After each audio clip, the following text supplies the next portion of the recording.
that is not dead which can eternal lie, and with strange aeons even death may die. In his house at Relay, dead Cthulhu waits dreaming. In his house at Relay, sleeping beneath shadowed sky. There's a cacophony of roaring sounds and lights. Crowds of people of all walks gather around the stalls and platforms that line the edges of this long stretch of space in the furthest reaches of Hralgar Station. All of it lit by the dim glow of a combination of flat vid screens and three-dimensional holoprojectors. Some of them are thugs and criminals, looking for the tools of their trade, or to hawk their ill-gotten gains, or, perhaps, find opportunities amidst the masses. Some are wealthy and inscrutable merchants, or servants of such, seeking to acquire that which cannot be acquired anywhere but here. The rest are many more things besides and between. There are too many reasons to list to come here, to the Voidstone Black Market. Private auctions, exotic goods, contraband information. If it exists, it can be found here, at least at the moment. The Voidstone Black Market moves every so often, leaving behind traces of its passing and usually resulting in the arrest of dozens. A deal the hosts and merchants of the market make with the local authorities of whatever region they happen to occupy, something the Federation at large has been trying to stop for ages. Wherever the Voidstone can be found, crime waves surge and local authorities lax as they wait for the market to pass and leave them their easy arrests, all the while enjoying the fruits of their under-the-table bribes and turning their eyes from the worst crimes happening right in their backyard. Which is why Gek had to go undercover, had to do unsavory things, all in the name of stopping a greater evil. Countless kidnappings, untold billions in theft and property damage, and unimaginable quantities of dangerous substances and illegal weapons. One cannot understate the amount of death and suffering this market's existence has brought. Now it's finally time to put a stop to it. With Gek on the inside, he can covertly record it all, incontrovertible proof of its existence and whereabouts in this station, which gives the Federation grounds to arrest and investigate the local authorities, and possibly rip the names and locations of the organizers. More still, it gives them an opportunity to raid it and confiscate the stolen and illegal goods, and arrest countless of the Federation's most wanted traffickers, any one of whom may have the name of an organizer. At the very least, a hit like this will shake confidence in the organizers themselves and dramatically reduce the impact of any future market. But it's not time yet. Simply setting foot on the main market floor isn't enough. It's worth a great deal, yes, but not enough. Gek needs to get into the main event, the Voidstone auction. A private auction, invite only, for the highest bidders in the galaxy. This is part of why it took so long. Gek needed a portfolio to suggest that he belonged there. Unsavory things indeed, most of which he'll thankfully be able to put a stop to himself once this is all over. Perhaps he can't be forgiven for what he's already done, but if the cost of bringing these villains to justice is to face judgment himself, so be it. This time it is here at Hralgar Station, the last stop before the Forbidden Regions on this side of the Arm, as far from the Federation's more well-patrolled space as it gets. Gek has come here following rumors of something big enough for him to finally blow his cover. He's been spending the last 20 supercycles ensconcing himself firmly in the annals and alleyways of the criminal underbelly in this region, all banking on the Voidstone making its way here eventually. Also, the Federation could finally get someone on the inside. For to enter the auction requires advanced knowledge of the path that changes whenever it moves, a password that rotates every day, and a guide who works for the organizers to escort you, all the while ensuring that you bring nothing but your credits. The last is by far the most difficult, as there is no clean-cut process to acquiring a guide. You need connections, friends, and a history they can trust. No one gets into the Voidstone that hasn't been active for years by the time of its arrival, or isn't vouched for by someone who has been. But what is the rumor that finally led to this operation, you ask? Simple. Someone broke quarantine. Even for criminals, this is an act of pure insanity. The forbidden zone between the arms isn't just dangerous because of the gaps between the stars making it difficult to sustain fuel for the trip. There are plenty of open regions in the arms themselves, and they aren't forbidden. To tell the truth, only a few know exactly why the area is closed off, but everyone knows what happens to anyone who tries to find out. None of them are ever heard from again. Until now. Word on the street is that someone made it out, and brought with them something exotic and never before seen. The rumor alone, true or not, has set the underworld ablaze. This particular Voidstone is now the largest in history, with every single kingpin, crime lord, tyrant, and broker in the galaxy in attendance, whether personally or via a trusted aide. All of them are here to claim the ultimate prize. All Gek needs to do is get into the auction, confirm the identity of the stolen goods and those present via a state-of-the-art hidden scanning device implanted directly into his neural cortex, which is virtually undetectable, and call in the strike team when it's time to hit. They'll lock onto his location via the device, and a deep space commando transport will deliver some of the most highly trained and well-equipped soldiers the Federation has to board this section of the station directly via torpedo. Thanks to the footage from his walk-in, his allies have already managed to secretly arrest the corrupt local authorities and gain control of the station with seemingly no one the wiser, and will lock down everything when it's time to make sure none of the bastards get out. The auction starts off normally, or at least as normal as one would expect of the single largest criminal auction in the galaxy. Every item is valuable beyond measure or sickening. From rare stolen crystals to cutting-edge weapons, the very existence of which is a war crime, to a myriad of exotic slave species, some little more than dangerous pets, some primitive or pre-FTL sapients kidnapped from their homeworlds. Gek always knew that criminals regularly broke first contact quarantines just to make money from trafficking. He experienced it firsthand. It wasn't until 10 years after his escape, 10 years of suffering at the hands of his owners, that he was finally able to free himself. And even then, he couldn't go back. His people were still considered primitive, and he was forbidden by Federation law from returning. Seeing all these scum clamoring for a chance to have some fun with those poor saps in the cages gave him half a mind to call in the hit right now. But the thought that the rumored item might just be exactly such a slave held his manipulator. He couldn't risk giving any of these bastards a chance to get out.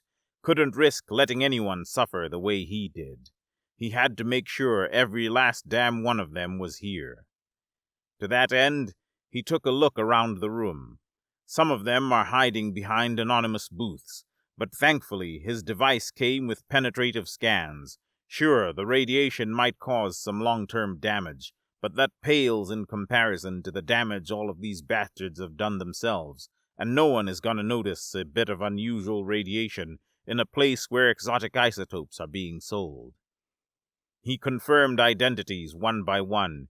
Each time one of them called out to place their bid, his implant scanned their voice and collated it with their EM scans. Lark the Tyrant, the single cruelest dictator in the galaxy, who has been evading Federation capture and assassination for years. Boss Thrixik, head of the galaxy's largest and only, thanks to him, Zoink Crystal cartel. Even Pirate Lord Carnatos is here, and she's never been seen or reported as having shown up to one of these in the entire century she's been active. Normally it would take days to ID every criminal in this room, even if they were all detained. The chip in Gek's head truly is bleeding-edge tech, and apparently it's all thanks to his unique neurology.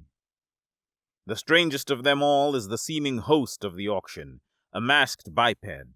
The device can't even identify their species, let alone identity. but it does also detect an unusual EM field around them, implying that they're employing some kind of device to hide their true identity. Gek has never even heard of something like that, let alone seen it in use. But the only other explanation is that the host belongs to an as yet undiscovered species. Certainly possible. They could have once been one of those exotic slaves at some point. Stranger still, every individual item is auctioned by a different individual, all of them similarly masked and unidentifiable. Could these be the organizers themselves? No. No one running an operation like this would be stupid enough to actually show up to it themselves, no matter how confident they were in their own measures. Even without the threat of Federation discovery, these are all some of the hardest criminals in the galaxy. It's not unheard of for a particularly stupid kingpin to try and make a move here, and though they certainly get dealt with, there's no point risking it. After several hours, it's finally time. The host on stage steps away as a new one steps forth to take their place, calming down the crowd after the successful auction of the Triginal Jade. Their voice is clearly aged, elderly even, but measured by the weight of years. Now, for the last and by far most anticipated item of today's auction. I am sure all of you have heard the rumors. Yes, this item comes directly from the Forbidden Region, specifically from a death world in that region. He begins, but is interrupted by gasps, oohs, and ahs as the curtain behind him, which Gek had thought was just a decoration to cover a wall, opens to reveal a massive tank of water. Some kind of aquarium? Gek asks himself. The host continues. The world in question is, like many death worlds, inhospitable to an extreme, coated in a myriad of deadly pathogens. Don't worry, the tank is sterile and populated by tens of thousands of animal and plant species, no small number of which are themselves vicious and life-threatening.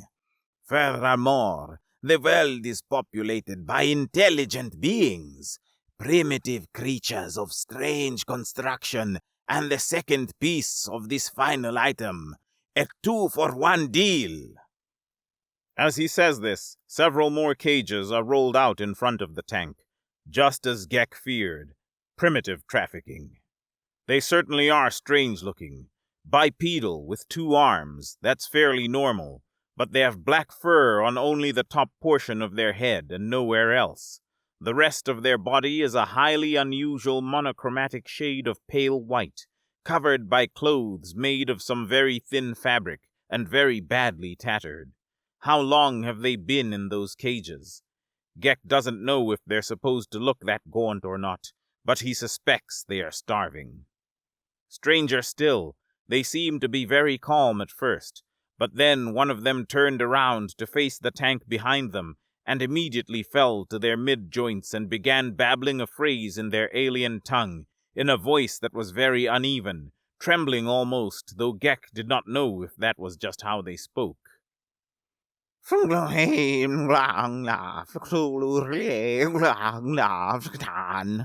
It said over and over. The other 3 in their separated cages joined suit not long after. All of them unified in chorus, chanting that one phrase. Some guards came out and poked them with lightning prods to quiet them down, but were only successful in reducing their chant to a hushed murmur. Now you might be wondering what is in the tank.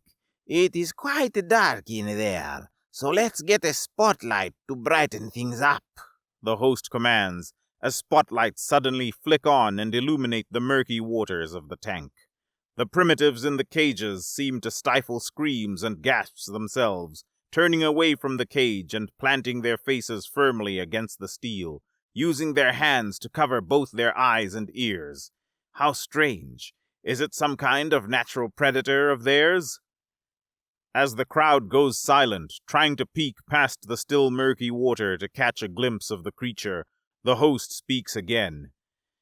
The one who brought these in says that he found these primitives seemingly worshipping the creature in the tank as it was trapped in an isolated body of water beside their village, which he secured only after a great ordeal. These ones in the cages apparently tried to stop him from taking it and got themselves taken. How ironic. Gek sees movement in the tank, though briefly. A long cylindrical form of sorts that sweeps out of the darkness briefly. Some others seem to notice as well, but Gek looks further and realizes that a spot of light he thought was a reflection on the glass is in fact coming from the water itself. A great big eye reflecting the spotlight. As he catches its gaze, he receives an extremely strange sensation, not unlike when the implant was put in his head, but different somehow. It sweeps through his head like a headache, but stops dead right where his implant should be. After that happens, the sensation fades and he sees the creature's eye flick in a different direction.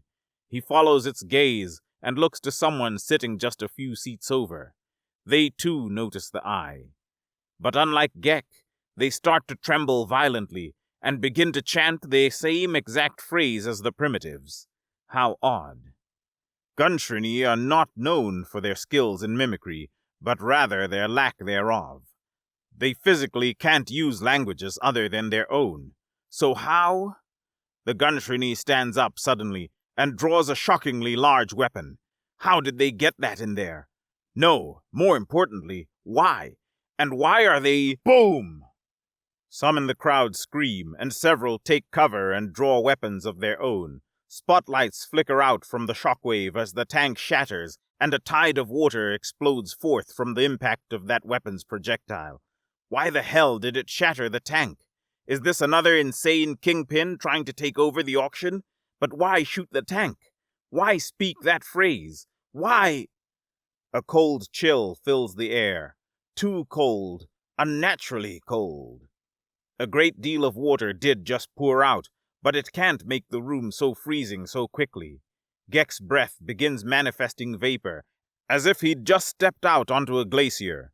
He sees trails of icy condensation beginning to creep up the edges of the seats. Several of the criminals, still locked in a standoff with weapons drawn, all notice this as well, and turn their eyes towards the tank, the seeming source of this cold. The cages those primitives were in are knocked over, one of them on their back. Their eyes open and seem to look, almost reluctantly, as if against their own will, into the shadowy darkness of the tank, and then they begin screaming and shouting words in a different, but still alien, tongue. They're clearly panicking, as a tentacle snaps from the darkness, wraps around the cage and drags it back into the shadows. Mind-bogglingly fast. If not for Gek's own military enhancements, he may not have been able to effectively trace its movement and examine the form and realize it was a tentacle, colored a dark green-gray shade. For most others in this room, it was likely a blur. A blur followed by one of the cages disappearing, and the three remaining primitives now shouting, reaching their arms through the cages as fluid falls from their ocular receptors. One of them clasps its hands together and begins repeating the original phrase. The other two look at it and shake their heads left to right, screaming as if to tell it to stop.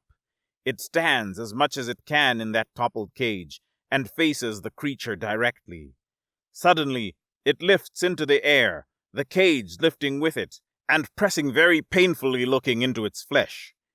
It starts to— oh dear gods, it's transforming. Its pale white skin darkens into a pitch black, and its bipedal limbs split open in a shower of reddish-black fluid, revealing a messy, tangled clump of tentacles not unlike the larger one that emerged from the shadows. Its entire body seems to almost explode into a size 3 times larger, all consisting of this mess of writhing shapes and forms. Many of them seem like tentacles, but twist and turn in ways that they shouldn't, ways that normal things can't. As if they're literally flowing into each other and shifting and changing non-stop, like one of those 3-dimensional illusions trying to depict a 4th-dimensional shape. No matter how you look at it, it's an incomprehensible mess of ever-changing angles. It somehow phases through the bars of the cage, passing directly through them as if they weren't there. The other primitives back up into the bars of their cages, unable to escape as it would be best if Gek never repeats what he saw it do to them. The terror of it brings him back to his senses, and he calls in the hit.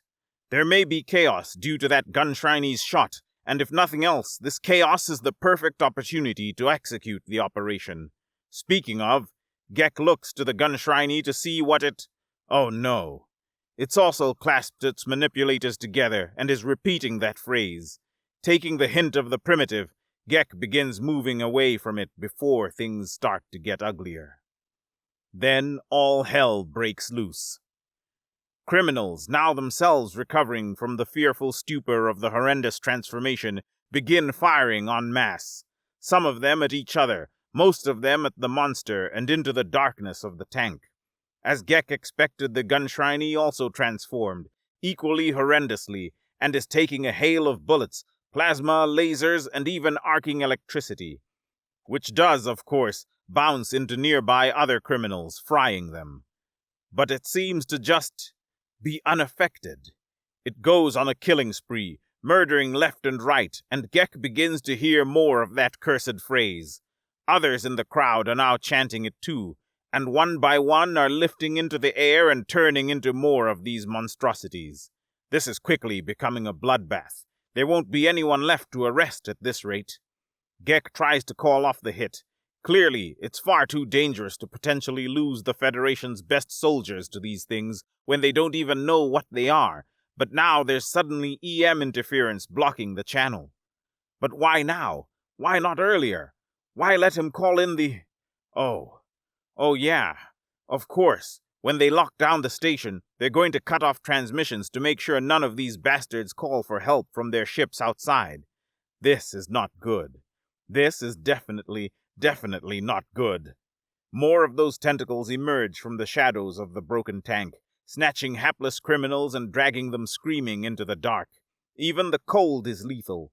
The icy condensation seems to be itself alive, as some find themselves spontaneously frozen solid or impaled by unnaturally forming spikes of frozen crystal.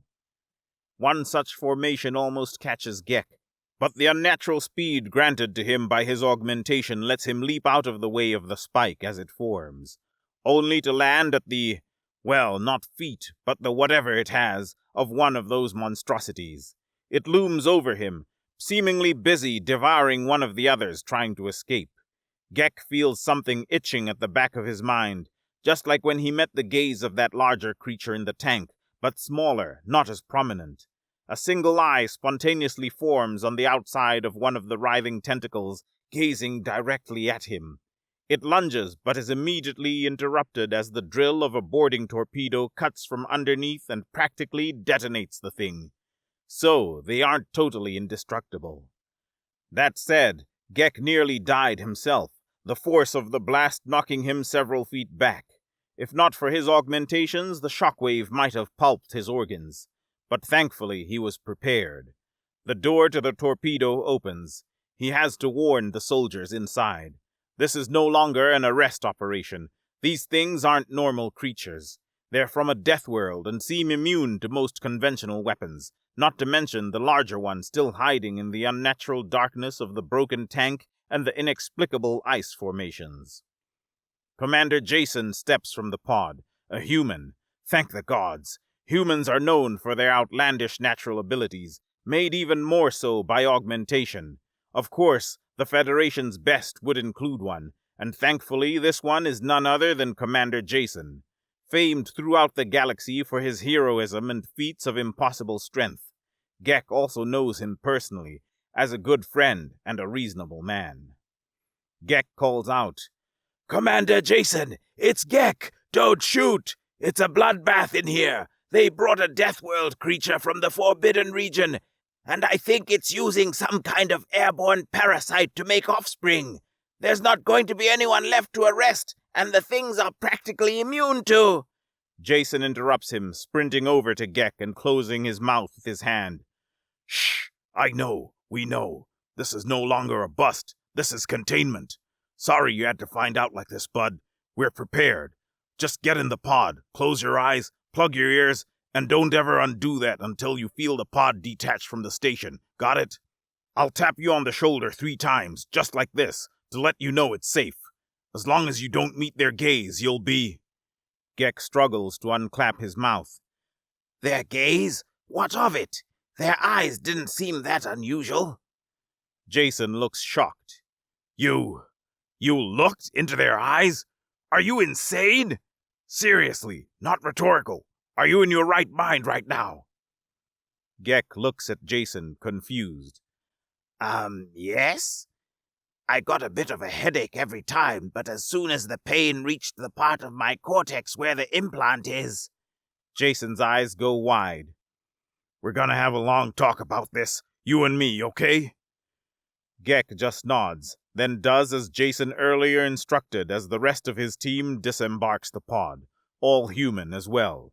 Strange. Jason isn't normally a speciest. He tends to be very meritocratic. Was the operation that serious that he felt only humans could be a part of it? No matter. Gek trusts Jason implicitly at this point. He's saved Gek's life more times than can be counted. Gek waits a very long time, what feels like hours. Shockwaves occasionally reverberate through the pod, but just as Jason instructed, he never once opens his eyes or unplugs his ears. If Jason is serious about that, then Gek must be as well. Besides, Gek can't even begin to imagine how he'd fight one of the small monsters, let alone the big one. He spends time ruminating about humanity while he waits. They're not just one of the most physically apt species in the galaxy, they're political savants as well. They founded the Federation, after all, and have held a seat on the Council for millennia.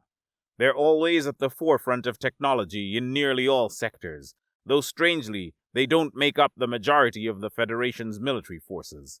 Though there is no small number of them within the special operations units and intelligence sectors. They hail from a planet known as Terra 2. They call it that because, apparently, an ecological disaster is what drove them to develop interstellar travel. To think FTL was first invented as a desperate last resort.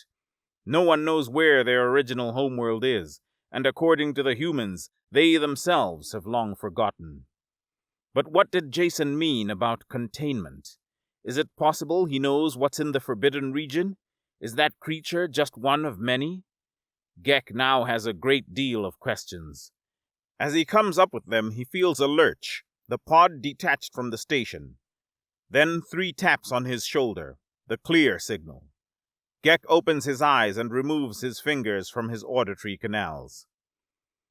First of all, Jason begins, are you sure you're in your right mind? Like, where are you? Who are you?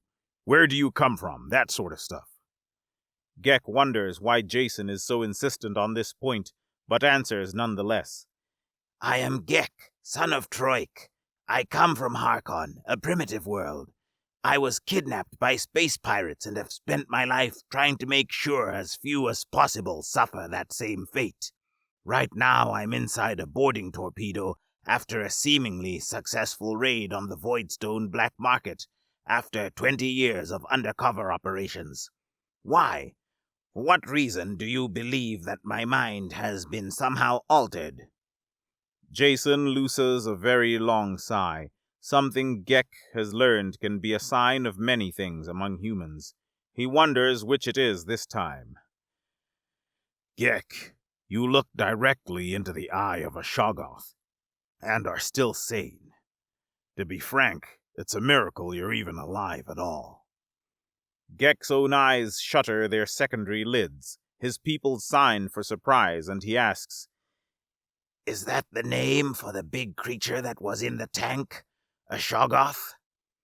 No, those are the small ones. Jason's own eyes widen dramatically with realization, and his oral cavity gapes slightly. Darwin's beard, Gek. Don't tell me you actually met the gaze of a lesser manifestation of Cthulhu.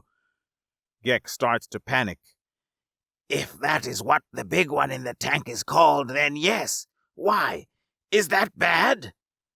Jason sits back into a seat in the pod, placing a hand to his face, which Gek has learned is a sign of frustration.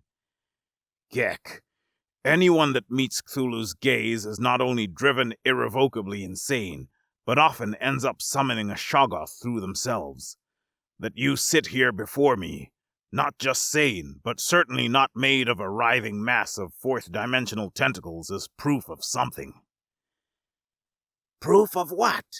Also, what are those things? You speak as if you know them, but are they not from the Forbidden Region? Gek asks. That you're a real piece of work. Also, yes, they are, and I do. Like I said before, I'm sorry you had to find out like this, but we couldn't take the risk. But now that you've seen them and, somehow, survived their gaze, I guess it's safe to tell you. I doubt the bastard in mustard will be able to get a hold of you if not even Cthulhu could. Jason explains slowly. Gek is becoming progressively more and more concerned. Jason, what is this about? What do you mean by bastard in mustard? Gek is desperate for answers now.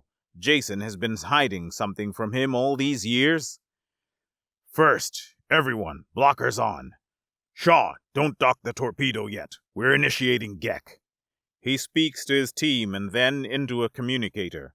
A voice crackles through in answer. God damn it, Jason, seriously? Again? Can't you just do it normally like everyone else? What happened to the protocol? Shut it, Shaw. Gek is a longtime friend and just proved he can handle the info. He deserves to know, and I'm not gonna put him through the ringer after what he saw today. Jason snaps back.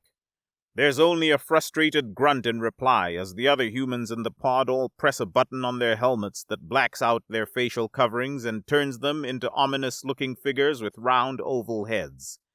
Wait, isn't that... Dear gods, humans are the Dark Ones?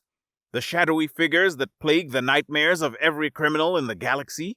Appearing out of nowhere, killing infamous criminals, taking their stolen exotic goods, then vanishing into nothing like they were never there?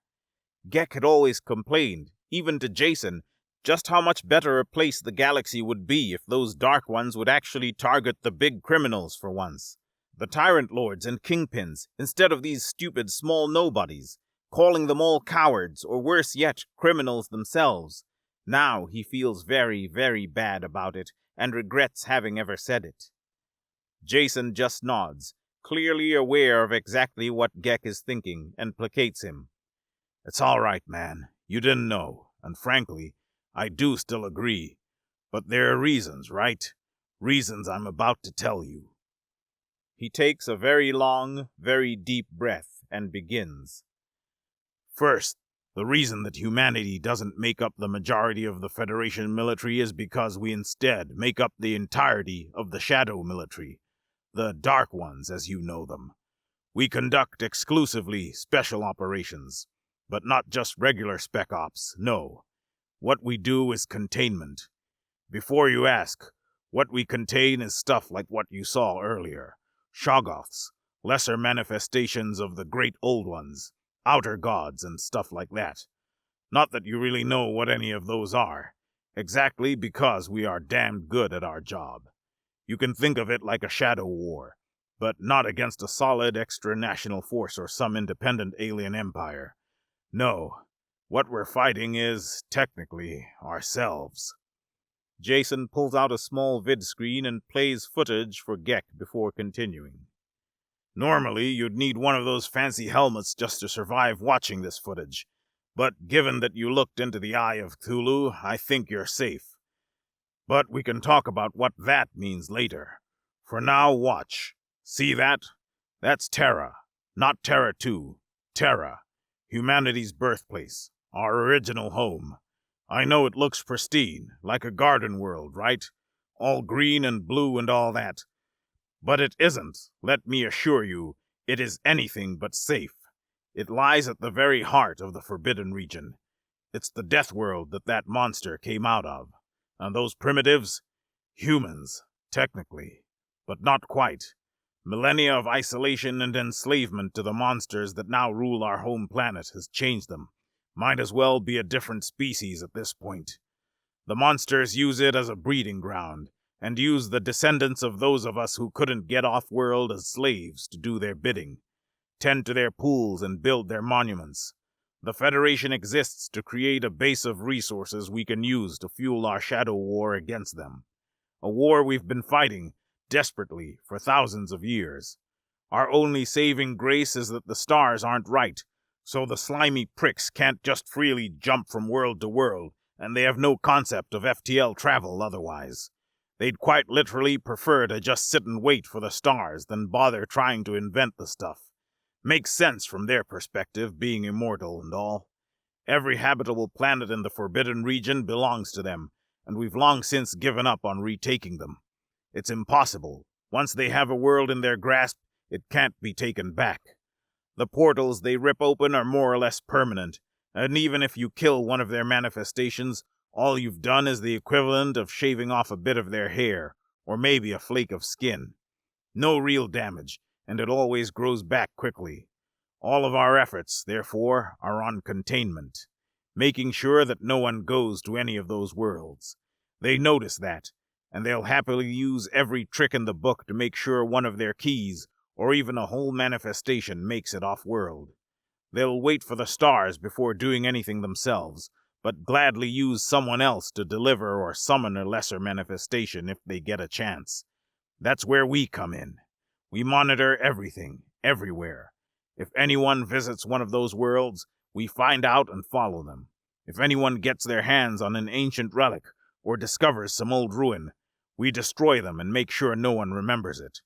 If a rumor goes around about some strange alien language or someone learning just a bit too much about the Forbidden Region, we track them down and erase it. If anyone ends up enthralled, we kill them because there's no saving them at that point. Once they have you in their thrall, you're gone. Forever. Even the humans still on Terra are, ultimately, just pawns for them at this point, twisted beyond recognition. These things are a plague, incurable, but not untreatable. We just have to make sure that their relics or their thralls never set foot on a world. You saw what happened as soon as a single Shoggoth was summoned. All hell broke loose and reality started to fall apart. That's Cthulhu's shtick. One glance and an entire planet can turn to tentacles. The bastard in mustard loves words and names, hence why I call it that. If you ever say his actual name or learn just a bit too much about him, he can reach you. He won't turn you into a Shoggoth or anything, but he will erase your personality and use you to create a cult that can spread like wildfire. There are others, but those two are the big ones we mostly deal with. And you appear to be immune to them. You looked directly into the eye of a lesser manifestation of Cthulhu and lived. I don't know why, Gek, but you're special, and you may just be the key to retaking Terra and putting an end to this once and for all. Jason doesn't notice that Gek passed out halfway through the explanation, as shocked as he was by the sudden amount of life-changing, galaxy-defining information. Once Gek awoke, Jason resumed his explanation. They repeat this 3 times before Gek finally hears everything and comes to terms with what he's learned. Meanwhile, the stars inch closer to their fated alignment, and a rumble is felt in the depths of the dreaming city.